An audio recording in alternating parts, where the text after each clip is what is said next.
인사드리겠습니다. 평안하셨습니까?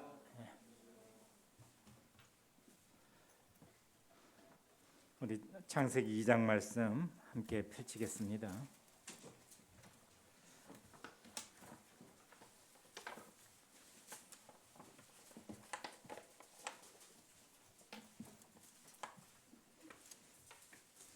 창세기 2장 18절로 25절까지 우리 청년 행제님께 부탁드리겠습니다.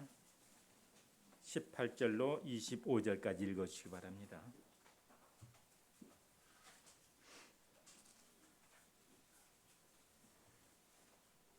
여호와 하나님이 이르시되 사람이 혼자 사는 것이 좋지 아니하니 내가 그를 위하여 돕는 배필을 지으리라 하시니라. 여호와 하나님이 흙으로 각종 들짐승과 공중의 각종 새를 지으시고 아담이 무엇이라고 부르나 보시려고 그것들을 그에게로 이끌어 가시니 아담이 각 생물을 부르는 것이 곧 그 이름이 되었더라. 아담이 모든 가축과 공중의 새와 들의 모든 짐승에게 이름을 주니라.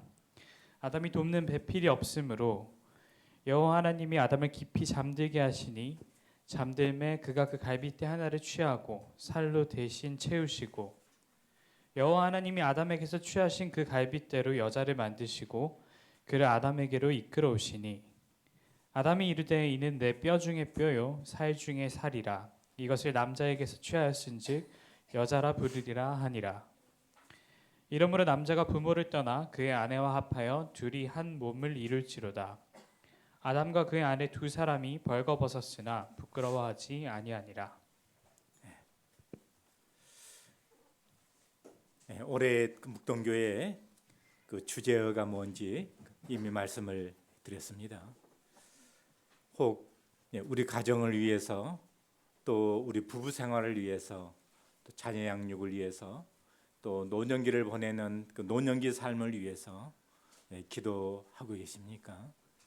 아니면은 그냥 이대로 우리 가정 이대로 그냥 만족하고 또 이대로 사는 것으로 그냥 계속적으로 이렇게 보내시기를 원하십니까? 계속적으로 그 가정 생활에 대해서 말씀을 나누고 있는데 이제 본격적으로 이제 가정 생활에 대해서 함께 나누는 시간을 가져보도록 하겠습니다. 성경에 하나님께서 천지를 창조하시고 그리고 그 창조의 과정 속에 중요한 그 위치를 차지하고 있는 것이 에덴 동산이죠. 그런데 그 에덴 동산이 아무리 아름답고 풍요가 넘치는 곳이라 할지라도 거기에 누가 빠지면 안고 없는 찐빵이 될까요? 거기에 아담과 하와가 빠지게 되어지면 에덴 동산은 의미가 없어집니다. 왜냐하면 에덴 동산의 모든 풍요는 아담과 하와가 있게 됨으로 인해서 의미를 갖게 됩니다. 그러므로 창세기의 천지 창조의 그 중심이 에덴으로 모아지게 되고 그리고 그 에덴의 중심은 아담과 하와로 모아지게 됩니다. 이것이 이제 천지 창조의 그런 모습인데 역사는 이 천지 창조로부터 시작을 해서 어디가 이루어지게 되어지면은 지상의 역사가 성경의 역사가 마무리되냐 하면은요. 성경의 역사는 새 하늘과 새 땅이 이루어지게 되어지면 이제 성경의 역사가 마무리가 되어집니다. 그래서 성경의 역사는 이제 하나님이 천지를 창조하신 것으로부터 시작을 해서 이제 새 하늘과 새 땅이 이루어지는 그 과정까지가 성경의 역사이고 우리가 지금 인간 세상을 이 땅을 살아가는 이 삶의 역사입니다. 그래서 새 하늘과 새 땅을 향해서 가고 있는데 그럼 새 하늘과 새 땅이 그 천국이 아무리 풍요로운 곳이라 할지라도 거기에 주인공이 없게 되어지면 새 하늘과 새 땅은 의미가 없어지게 됩니다. 그런데 천지를 창조하시고 거기에 에덴이 중심이고 거기에 아담과 하와가 중심이 되었던 것처럼 새 하늘과 새 땅의 중심은 누구일까요? 하나님이다 그러면은 제가 할 말이 없습니다. 그런데 새 하늘과 새 땅에서 어떤 일이 이루어지게 되냐 하면은요, 어린 양의 혼인 잔치가 이루어지게 됩니다. 그래서 예수 그리스도는 신랑이 되시고 교회는 신부가 되어집니다. 그래서 새 하늘과 새 땅의 중심은, 주인공은 누구냐 하면은요, 예수 그리스도와 곧 그의 신부된 교회가 새 하늘과 새 땅의 주인공이 되어지는 것입니다. 그래서 새 하늘과 새 땅에서도 혼인잔치가 이루어지게 되어지는 것이죠. 그리고 하나님께서 천지를 창조하신 그 클라이막스가 바로 아담이 하와를 만나게 되어져서 이루어지게 되어지는 그 가정이 시작되어지는 것이 하나님께서 세상을 창조하신 그 창조의 클라이막스입니다. 그렇기 때문에 아담과 하와가 결혼하게 되어지는 이것은 단지 우리가 그냥 청춘 남녀가 때가 되어져서 만나서 결혼을 했구나, 여기에 끝나는 것이 아니에요. 결혼이라고 하는 것은 하나님의 원대한 역사의 섭리 속에 가장 중심에 있는 것이 바로 결혼인 것이에요. 그래서 남자가 여자를 만나는 것은요, 이 결혼의 의미 안에는 하나님의 창조의 목적과 또 그 하나님의 나라의 그 이상과 그리고 그 행복한 나라가 어떻게 이루어지는지에 대한 그 사상이 담겨져 있는 것입니다. 그래서 히브리서 13장 4절로 기억되는데 혼인을 귀하게 여길 것을 말씀하시고 있습니다. 자, 이제 창세기 본문 말씀으로 돌아가 보겠습니다. 18절입니다. 여호와 하나님이 이르시되 사람이 혼자 사는 것이 좋지 아니하니 내가 그를 위하여 돕는 배필을 지으리라 하시니라. 하나님의 창조에는 부족한 것이 아무것도 없었어요. 그런데 어떤 분이 이렇게 표현합니다. 거룩한 결핍이 존재했다. 그것은 뭐냐 하면 이제 아담을 지으시고 아담이 혼자 사는 것이 좋지 않게 보여졌습니다. 그럴 것 같으면 하나님께서 그냥 처음부터 그냥 아담 혼자만 창조하지 말고 사람을 여러 명 창조하면 되지 않았을까? 그렇게 말씀할 수도 있겠죠. 그러나 여기에 이 혼인 예식 속에서는 하나님의 역사적인 섭리가 있다는 거 제가 말씀을 드렸죠. 여기 아담에게 있어서 돕는 배필이 필요하다는 것을 누가 아셨죠? 하나님이 아셨습니다. 그리고 아담에게 돕는 배필을 지어서 아담에게 이끌어 오시는 분도 하나님이십니다. 우리 인간에게 결혼이 필요하다는 것은 하나님께서 이 사실을 아시는 것이고 결혼 제도를 만드신 분도 하나님이십니다.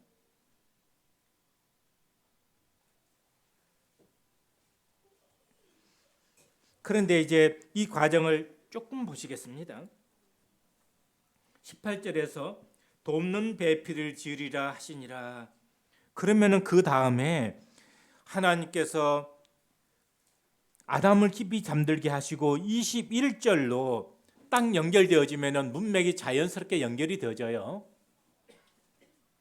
돕는 배필이 필요함을 하나님께서 아시고 돕는 배필을 지으리라 하시니라 그랬기 때문에 그 다음에 이제 19절부터 20절 말씀이 중간에 끼어드는 것은 문맥상 자연스럽지 않고 21절로 연결되어지는 것이 아주 자연스러운 문맥입니다.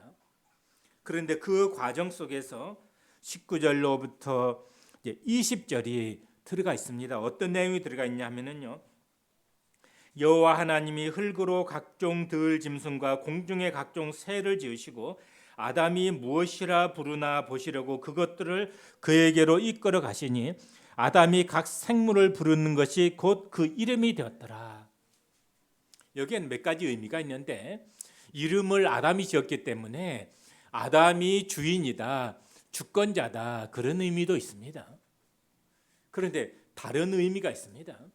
이 의미가 지금 18절과 21절 사이에 이 기사가 들어가 있는 것은 다른 의미가 있다는 것이에요. 그것은 뭐냐 하면은 이제 각종 모든 생물들을 아담에게로 이렇게 하나님께서 이끌어 오시니까 아담이 부르는 대로 이름이 되었어요. 부르는 대로 이름이 되었다고 하는 것은요. 아담이 그 동물을 딱 봤을 때 그 동물에게 느껴지는 아담 안에 느껴지는 것이 있었습니다. 그래서 아담은요. 그 동물을 볼 때 딱 느껴지는 대로 그렇게 딱 불렀어요. 그것이 그 동물의 이름이 되었습니다. 지금 그 뜻입니다. 20절 보시겠습니다. 아담이 모든 각축과 공중의 새와 들의 모든 짐승에게 이름을 주시니라. 그런데 아담이 돕는 배필이 없으므로 이렇게 되어져 있어요. 이게 조금 매끄럽지 않은 문장처럼 여겨지지 않습니까? 아담이 그 어떤 동물들을 다 아담이 이름을 지어줬지만 아담이 딱 느껴지는 대로 불렀어요. 그것이 그 동물의 이름입니다. 그런데 아담 안에 진정으로 정말 사랑을 함께 나눌 수 있는 그 대상을 아직 아담이 만나지 못한 거예요. 이 세상에 그 어떤 동물이나 어떤 존재를 통해서도 아담은요 정말 내 목숨을 바쳐서 사랑할 만한 그 대상, 인격적인 삶을 함께 공유할 대상을 만나지 못한 거예요. 그런데 이제 드디어 아담이 그 대상을 만나게 됩니다. 그래서 그 대상을 22절에서 그 하나님께서 이제 여자를 딱 지으시고 아담에게 이끌어 오셨을 때 아담이 하와를 딱 보는 순간에 여자를 보는 순간에 그냥 저절로 딱 고백이 나왔는데 어떤 고백이냐 하면 이는 내 뼈 중에 뼈요 내 살 중에 살이다. 이것을 남자에게 취하셨으니 여기서 남자는 사람을 말하는 거예요. 아담 자신을 말하는 것입니다. 사람에게 취하였은즉 여자라 부르리라. 그래서 아담이 아직까지 만나지 못한 그 어떤 존재를 딱 보게 됐는데 그 존재를 보게 되는 순간에 이와 같은 고백을 하면서 여자다 이렇게 불렀어요. 그러니까 다른 동물들을 다 하나님께서 아담에게 이끌어 왔을 때 아담이 그 동물들을 보면서 그냥 딱 이름을 붙였습니다. 느끼는 대로 이름을 딱딱딱 불렀어요. 그게 그 이름이 됐어요. 그런데 그 이름 가운데는 정말 아담에게 있어서 정말 진정한 나의 배필이구나 이런 대상은 없었어요. 그렇게 불렀던 대상은 없었다 하는 것입니다. 그런데 드디어 한 대상을 딱 보게 됐는데 그 대상을 보는 순간에 정말 이런 고백이 나오면서 그를 부르기를 여자다 이랬어요. 이 여자라고 하는 말은요 남자에게서라고 하는 뜻이에요. 아담이라고 하는 말은 사람이라고 하는 말입니다.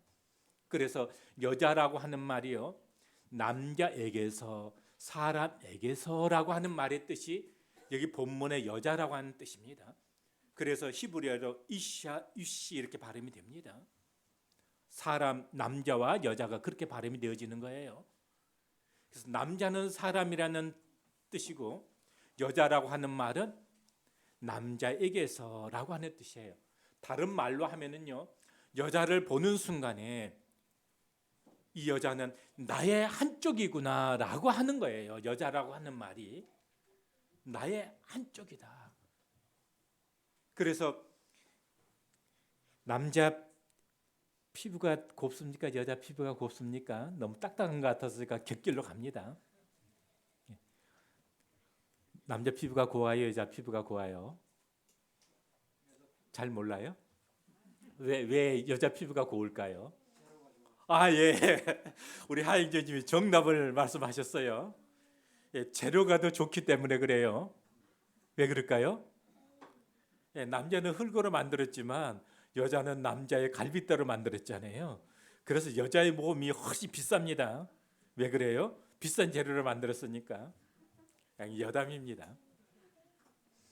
이 갈빗대라고 하는 것은요, 성경의 갈빗대로 번역이 되어 있는데 똑같은 원어가 한쪽, 쪽방, 한편 이런 의미로 성경에 번역이 되어져 있습니다. 다른 의미로 한다면 이 젤라흐라고 하는 이 말은요, 히브리어 이 말은요, 한쪽을 이야기를 하는 것입니다.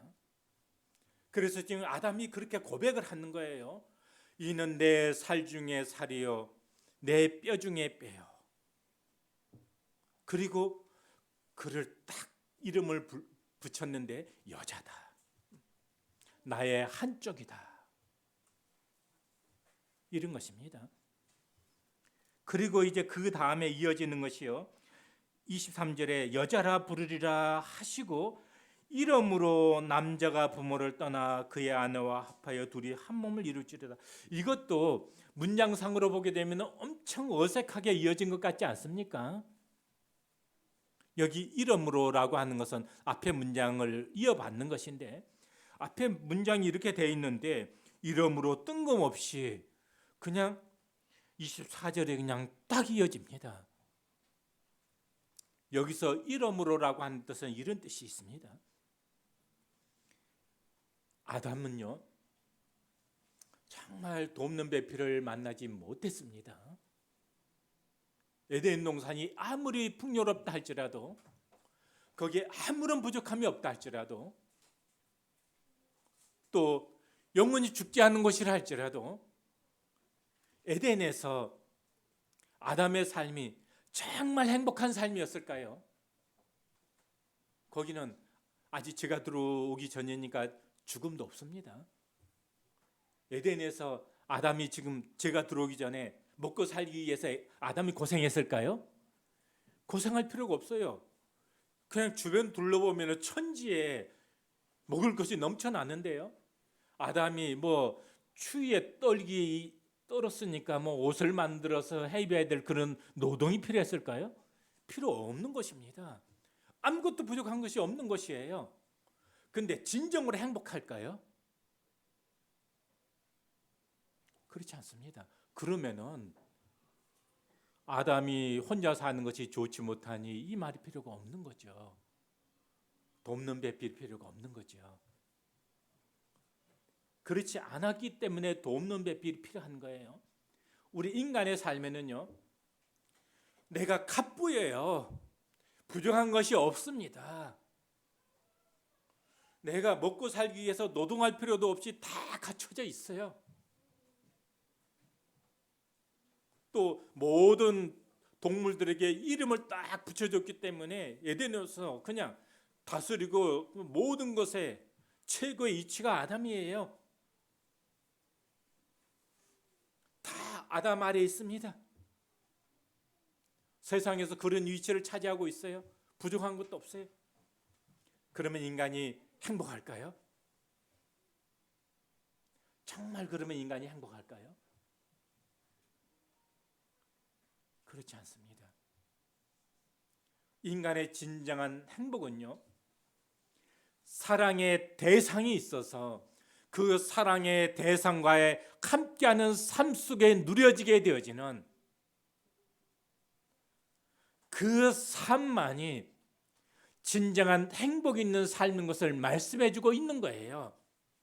우리 인간의 행복은요, 사랑의 대상을 만나서 그 사랑의 대상과 함께 사랑을 나누는 그 삶이 진정한 인간 삶에 있어서 행복입니다.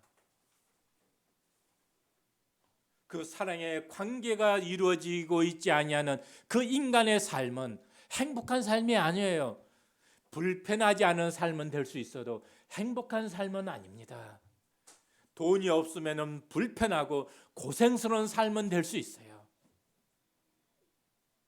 그러나 그 가운데도 사랑의 대상이 있어서 사랑을 함께 나누는 그 삶이 이루어지고 있으면 불편하고 고생스러울 수는 있어도 사랑을 함께 나누는 그 삶 속에서 행복이 뭔지를 맛보아 누릴 수는 있습니다.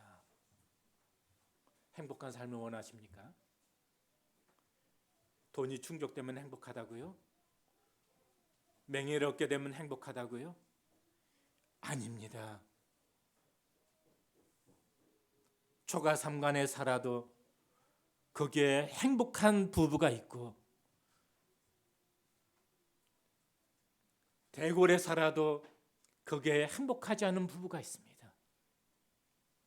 우리는 행복하기 위해서 뭘 추구하죠? 우리가 뭘 구하고 있죠? 돈 많이 버는 것, 멋진 지위를 차지하는 것, 행복한 삶을 위해서 그와 같은 것을 구하고 추구하는데 왜 행복한 삶을 위해서 사랑을 추구하지 않습니까? 부부 간에도, 부모와 자녀 간에도, 고부 간에도.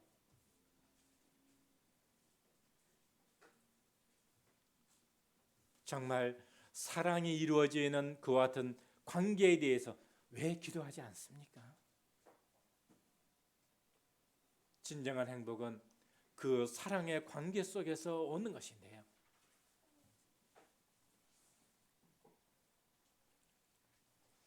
하나님께서는요, 아담을 처음부터 아담과 하와를 만들지 않았어요. 왜 그랬을까요? 아담으로 하여금 하와라고 하는 여자라고 하는 존재가, 이 배필의 존재가 얼마나 소중한 존재인지를 아담 마음에 먼저 느끼게 하시고 경험하게 하시고, 그리고 나서 하와를 얻었을 때 아담이 정말 행복했습니다. 청춘 남녀가 때가 되면은요, 이성에 대한 그리움이 생겨집니다. 그게 나쁜 것이 아니에요. 이성에 대한 그리움이 없는데 결혼하게 되어지면은 그 관계가 좋은 관계가 되기는 어렵잖아요.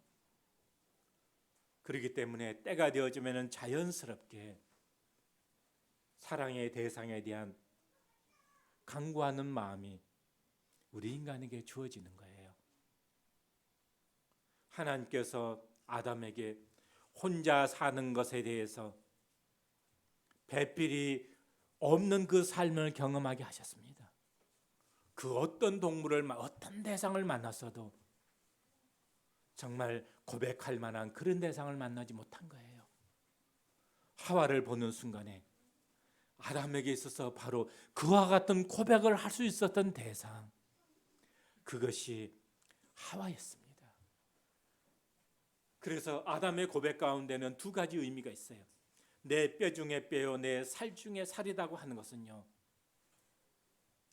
바로 하와는요, 자기 자신과 동일시한 거예요. 하와를 자기 자신과 동일시한 것입니다.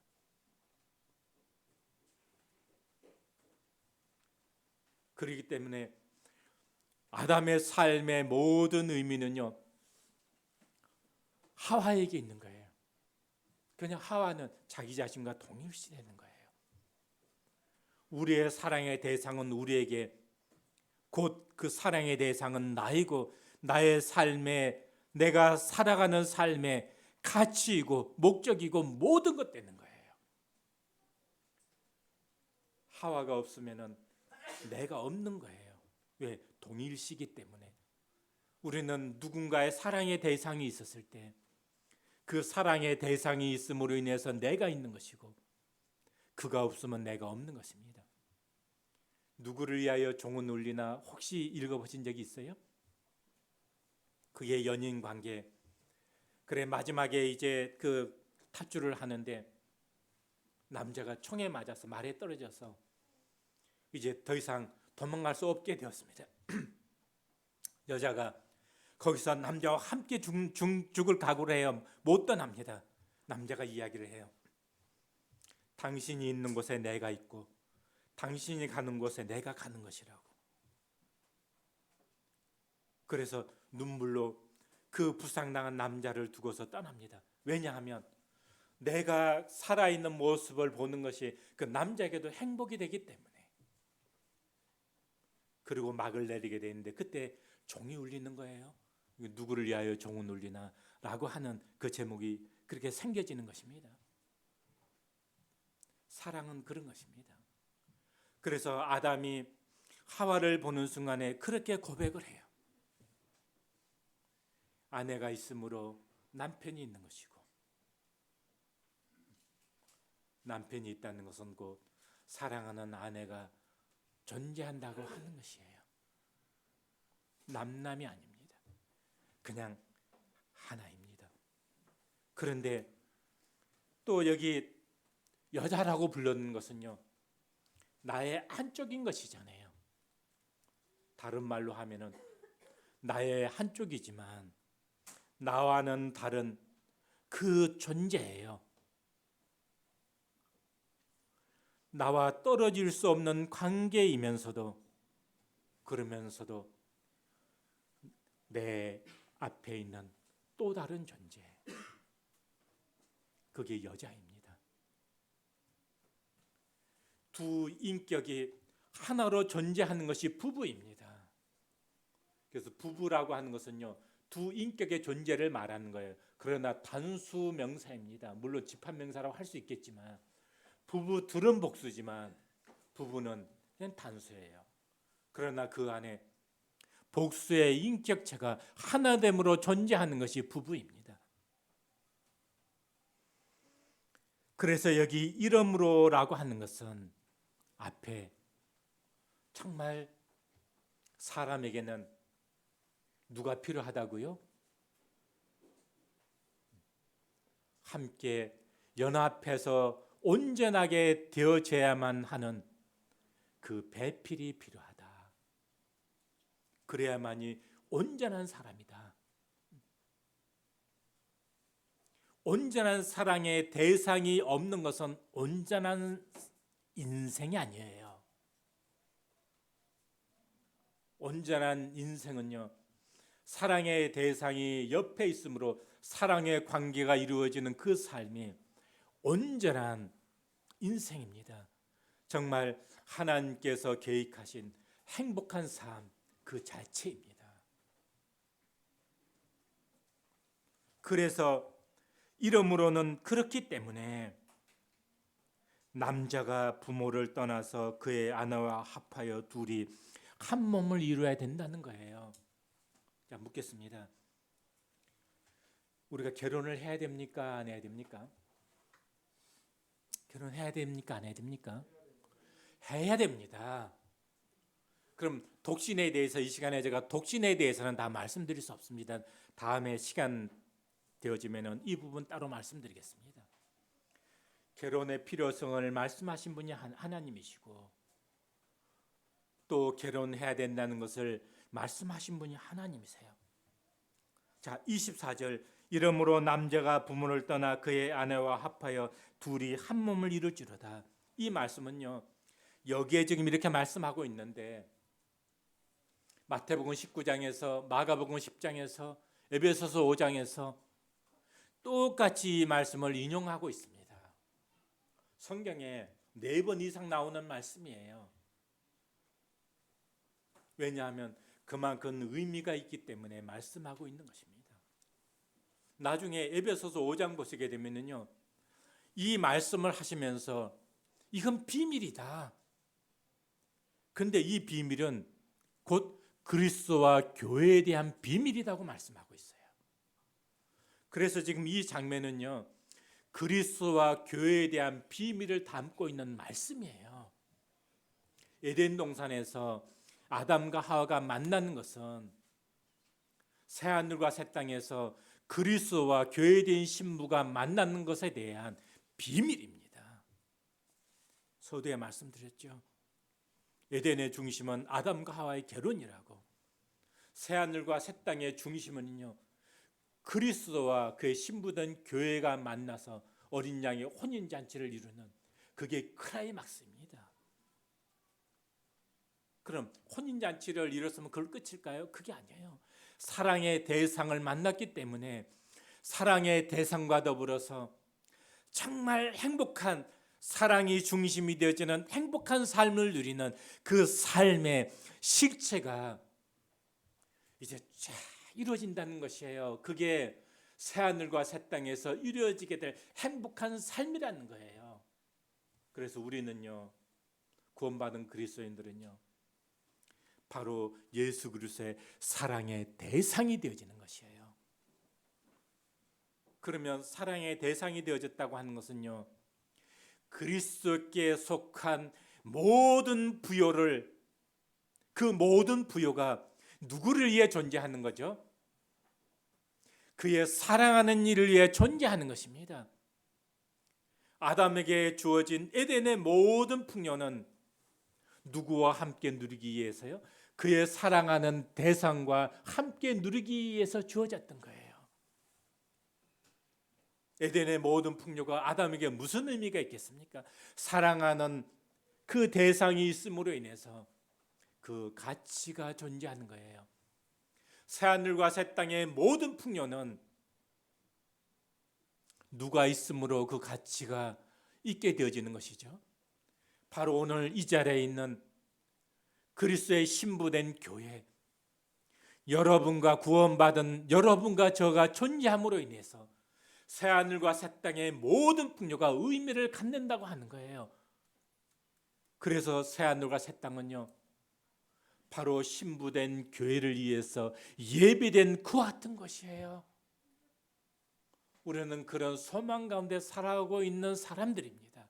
그러니까 이 땅에서 우리가 어떤 어려움과 고난을 겪는다 할지라도 우리는 새하늘과 새 땅을 바라보며 살아가고 있는 사람들이기 때문에 그 소망 가운데 살아가는 사람들이에요.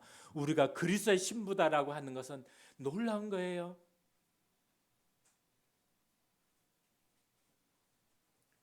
그리스도의 사랑하는 자 되었다는 거예요. 얼마만큼 사랑하는 자 되었습니까? 그리스도께서는요, 우리를 얻기 위해서 자기의 생명을 내어줄 만큼 우리를 사랑했다는 거예요. 우리가 그런 존재라는 거예요, 그분 앞에서. 그래서 남편들에게 그렇게 이야기하는 거예요. 그리스도께서 교회를 사랑하심 같이, 그리스도께서 교회를 위하여 자신을 주심 같이 그렇게 사랑해라. 그러는 겁니다. 남편들에게 그렇게 말씀하는 거예요.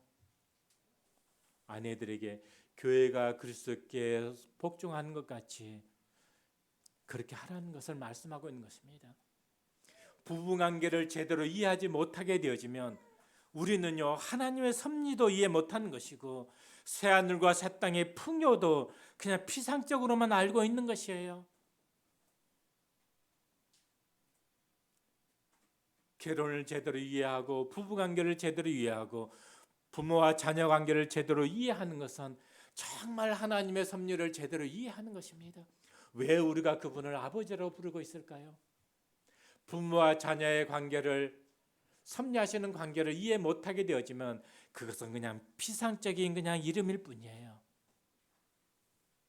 실체적으로 이해하는 것은 정말 실제적으로 가정 관계 속에서 실제적으로 아버지를 이해하는 것입니다. 아버지라고 부를 때 그 안에 담겨져 있는 실체를 이해하는 것은 가정 삶 속에서 이해하는 것입니다. 이건 그냥 구호가 아닌 것이에요. 그냥 호칭이 아닌 것이에요. 깊은 하나님의 섭리가 바로 결혼 제도로부터 가정 삶으로부터 누려지게 되는 것입니다. 그래서 가정은요, 건전한 가정은 천국이고 건전한 가정이 깨어지는 것은 지옥을 경험하는 장소가 가정입니다. 그래서 가정에서는 천국을 경험한 것이고 지옥을 경험한 거예요. 깨어진 부부관계는 지옥입니다. 사랑이 이루어지는 부부관계는 정말 천국입니다. 멀리서 천국과 지옥을 멀리서 찾을 필요도 없어요.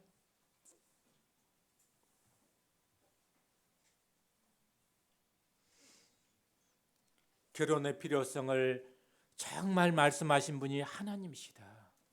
하나님은 혼인을 귀히 여기라. 왜? 거기에는 깊은 의미가 담겨져 있으니까. 진정으로 행복한 가정을 통해서 하나님을 정말 이해할 수 있으니까. 그런데 혼인을 금하라고 하는 잘못된 가르침이 초대교회에 또 등장이 되어졌어요.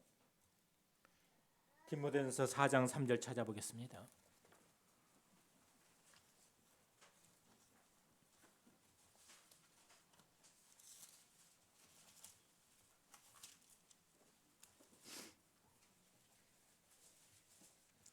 혼인을 금하고 어떤 음식은 먹지 말라고 할 터이나 1절부터 보시게 되면은요.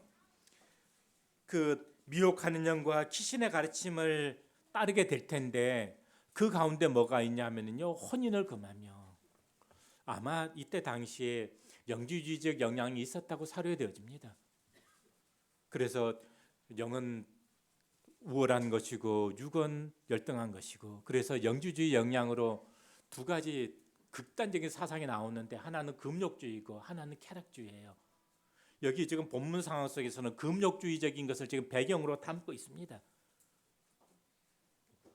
그래서 혼인은 불결한 것이고 또 음식도 아무렇게나 먹으면 안 되고 그래서 금욕주의입니다. 혼인을 금했어요. 오늘날에는요. 이제 정반대적인 측면에서 혼인제도를 무력화시키는 세대입니다. 꼭 혼인을 해야만 돼. 꼭 한 사람을 만나서 그렇게 예속된 삶을 살아야 돼. 적당히 살다가 뜻에 맞으면 그냥 지속하고 안 맞으면 그냥 쿨하게 헤어지는 것이 훨씬 좋잖아. 결정권의 주체는 너한테 있는 거야. 이게 오늘날 세상이잖아요. 하나님의 뜻 가운데 혼인, 결혼, 가정 이걸 바라보는 것이 아니고 그래서 세계관을 말씀드렸던 것입니다. 오늘날의 세상 그렇게 말하고 있지 않잖아요. 너 인생의 주체는 너야. 너 좋은 대로. 그런 것이요. 그래서 오늘날에는요. 결혼 제도를 무력화시키고 있는데 금욕주의와 정반대된 쾌락주의가 오늘날에는 결혼 제도를 무력화시키려고 하고 있어요. 자녀도 많이 안 하려고 합니다. 왜 그래요? 왜 자녀 낳아가지고 자녀 덕 볼 것도 아닌데 자녀 낳아가지고 그렇게 매여서 살아야 돼. 자녀 낳게 되면 너 즐거움 자녀한테 그냥 매여서 그 즐거운 삶은 없는 거야. 그 자녀 안 낳으려고 그러잖아요. 성경의 가르침 아니에요. 자녀는 축복이에요. 자녀는 사랑의 대상입니다. 자녀가 있으면 괴로운 게 아니에요. 사랑의 대상이 없는 게 서글픈 삶인 거죠. 이런 세계관이 다 무너져 있는 세상입니다. 뭐 때문에요? 쾌락주의가 판치고 있는 세상이기 때문에 그런 거예요. 다시 창세기 말씀으로 돌아가겠습니다.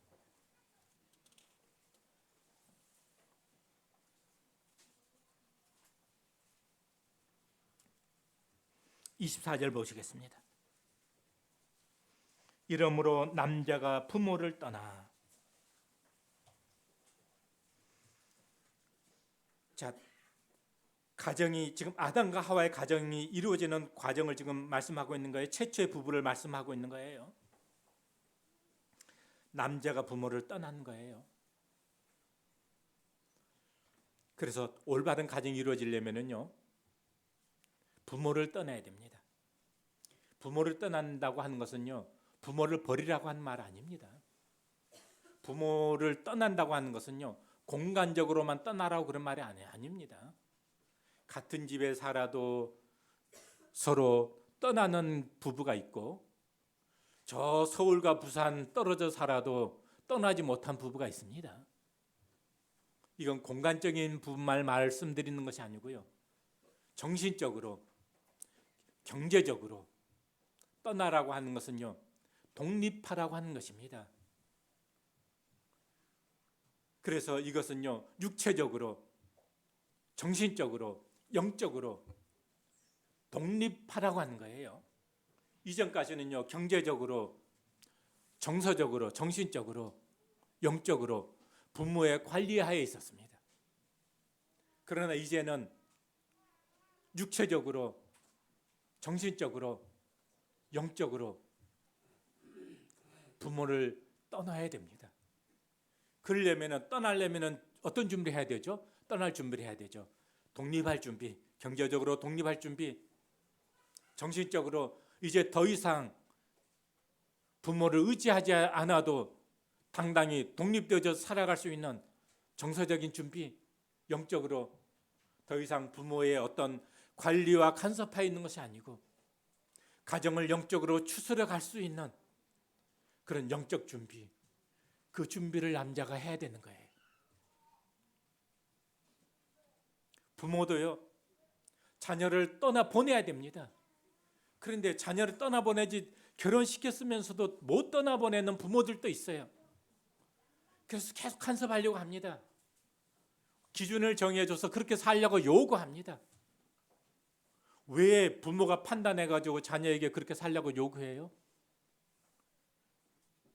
독립시켜야 되는데 왜 경제적으로 계속 부모에게 예속되도록 그렇게 하나요? 독립시켜야 됩니다. 영적으로도 마찬가지입니다. 그가 주체가 되는 거예요. 부모의 기준과 판단과, 그래서 돕는 것과 간섭을 잘 구분할 수 있어야 됩니다.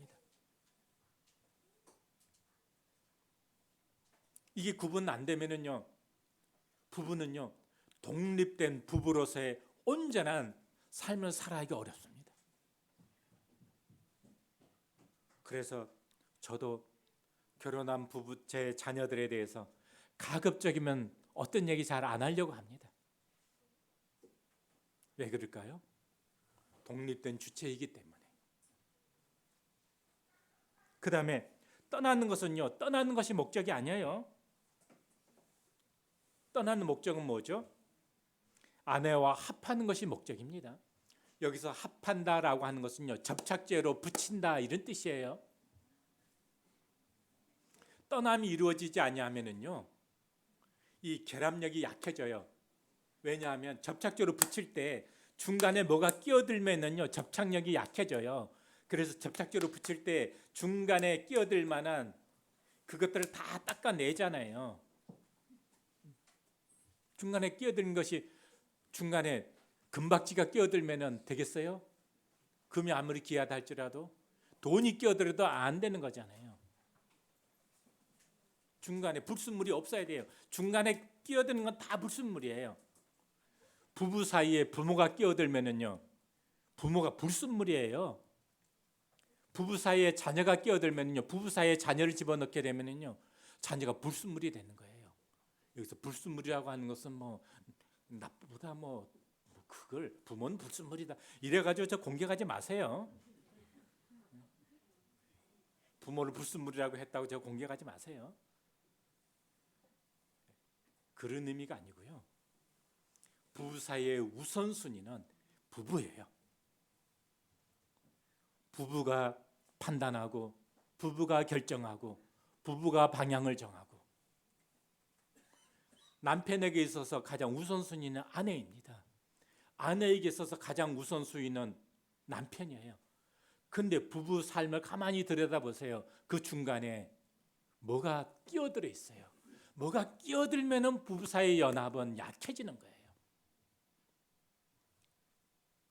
우리 아내들이 남편을 더 생각합니까? 자식을 더 생각합니까? 저 아내 들으라고 제가 지금 단에서 지금 이렇게 이야기한다고는 절대 얘기 안 하겠습니다. 우선순위는 아내고 우선순위는 남편입니다. 부부간의 접착이 확실하게 되어져서 한 몸이 이루어지게 될 때 이 한 몸으로 부모를 정말 지극정성으로 섬기는 거고, 이 하나됨으로 자녀를 잘 양육하는 것입니다. 이 하나됨이 깨지면 자녀 잘 양육요? 아닙니다. 부모 공경요? 안 됩니다. 그렇기 때문에 부부가 연합되어질 때, 정말 하나가 되어졌을 때 부모 공경도 가능하고 자녀 제대로 양육도 가능하고 그렇게 되어지는 거예요. 그런데 왜 부부 사이에 다른 것을 자꾸 집어넣어서 연합을 깨뜨리려고 합니까?